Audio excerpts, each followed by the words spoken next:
datang di podcast kita.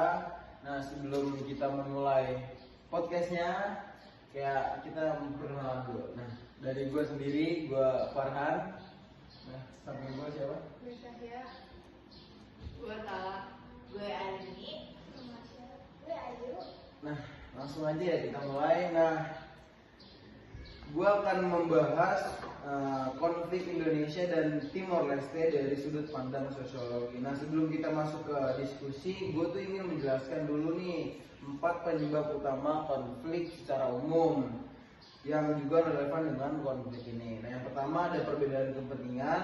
Saat itu Indonesia dan Timor Leste mempunyai tujuan yang sangat berbeda. Nah, Indonesia ingin mempertahankan Timor Timur sebagai bagian dari wilayahnya. Nah, sedangkan Timor Leste itu ingin merdeka sendiri, itu pengen punya negara sendiri. Nah, sedangkan Indonesia tuh pengen Timor Timur itu sebagai bagian dari wilayah Indonesia. Oke, yang kedua itu ada perbedaan kebudayaan, yang mana secara budaya dan sejarah Timor Timur ini punya warisan yang berbeda dengan Indonesia, termasuk tradisi dan bahasa.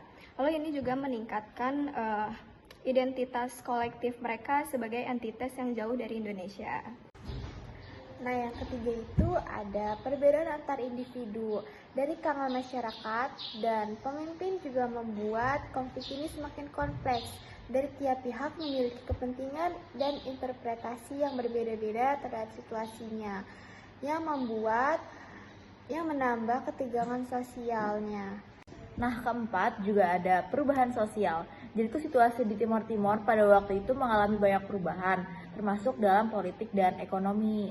Nah, itu mengalami perubahan yang membuat masyarakat ini merasa perlu menentukan arah mereka sendiri, terus juga memperkuat keinginan mereka buat merdeka. Jadi tuh kenapa mereka nggak berontak? Ya karena mereka ngerasa arahnya tuh nggak jelas. Mereka punya identitas sendiri, sedangkan tiba-tiba Indonesia nih suruh mereka gabung ke dalam suatu negara yang sama gitu. Nah, konflik ini akhirnya tuh diselesaikan lewat referendum tahun 1999 yang dimana mayoritas masyarakat Timur Timur itu memilih untuk merdeka sendiri tanpa bergabung Indonesia gitu. Nah, disinilah diplomasi dan dialog muncul sebagai solusi yang efektif. Nah, sekarang kita mulai diskusi nih. Nah, ini bagaimana sih pandangan sosiologi terhadap konflik ini?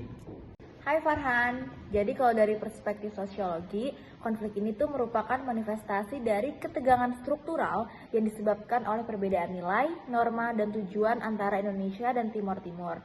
Ketika kita melihat konsep solidaritas mekanis ala Durkheim, masyarakat Timor Timur memiliki ikatan sosial yang kuat nih di antara mereka karena berbagi identitas budaya yang berbeda dari Indonesia. Ketika nilai dan norma mereka terusik oleh dominasi eksternal yaitu Indonesia, maka perlawanan menjadi respon kolektif untuk mempertahankan integritas mereka.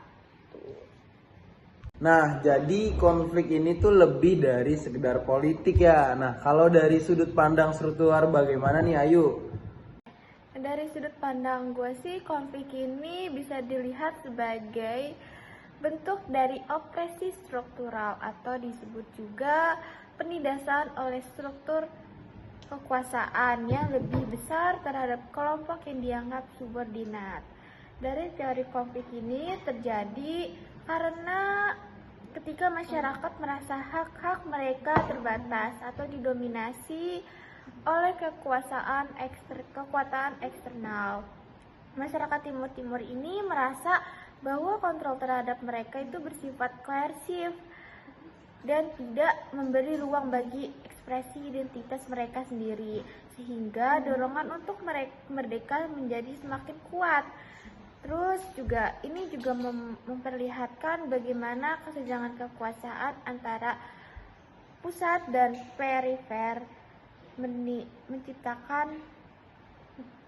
Nah, benar banget tuh. Yang penting soal rasa dan keadilan tuh ada di dalam pengetahuan umum di Indonesia ini. Nah, kalau menurut kamu nih bagaimana nih Atala?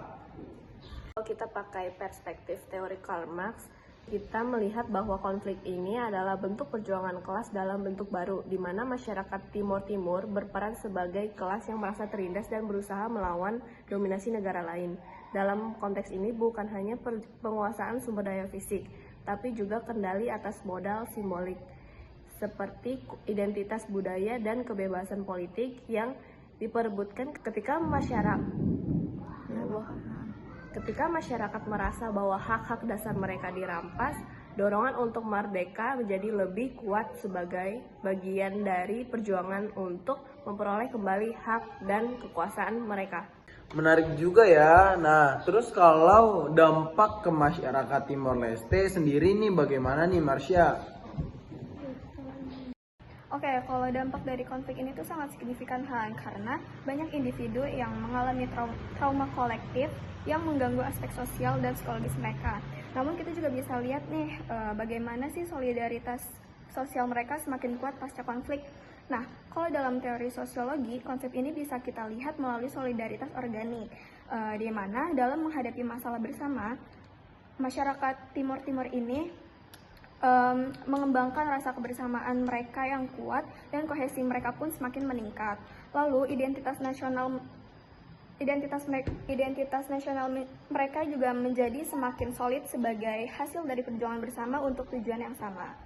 Wah, ternyata konflik ini tuh justru malah memperkuat identitas mereka ya. Nah, kalau dari sisi interaksi sosial, bagaimana nih Cai? Nah, kalau dari sudut pandang interaksionisme simbolik, kita bisa lihat nih gimana konflik ini menciptakan dan memperkuat stereotip serta batasan sosial antara masyarakat Indonesia dengan Timor Leste.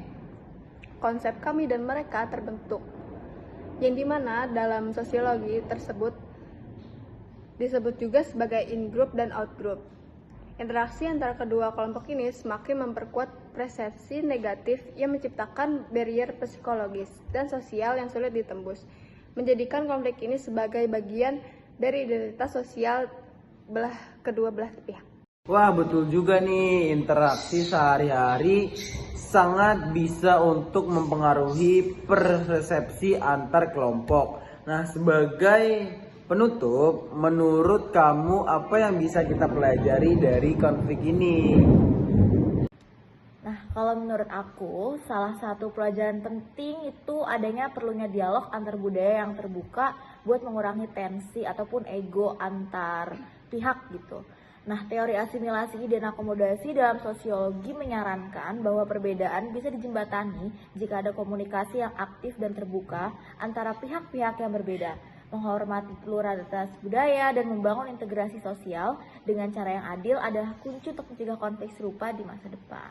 Wah, setuju banget gue nih. Nah, terima kasih semuanya buat diskusi yang penuh wawasan dan semoga pembahasan kali ini bisa masuk ke pemikiran kalian semua dan bisa dipahamin, mendalamin konflik sosial ini, dan pembahasan kali ini bisa memberikan pelajaran yang baru buat kalian semua. Nah, karena ini tuh penting untuk memahami konflik melalui kacamata sosiologi. Sampai jumpa di episode